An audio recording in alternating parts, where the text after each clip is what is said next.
नमस्कार शेतकरी बंधूंनो. मी आज शेतामध्ये विजिटला आलो होतो. तेव्हा शेतकरी फवारणी करत असताना मला एक गोष्ट जाणवली की शेतकरी फवारणी करत असताना त्यांना व्यसनं म्हणजे तंबाखू खाण्याची सवय असते.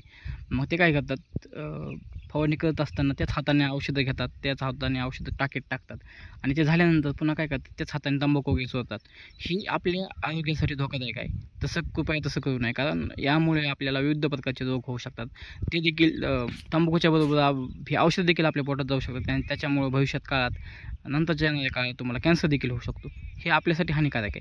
मग आपण हे टाळणं गरजेचं आहे आणि टाळून योग्य ती काळजी घेणं गरजेचं आहे. नाहीतर पुढील काळामध्ये शुगर, BP विविध ह्या त्रासाला तुम्ही सामोरं जाऊ शकता.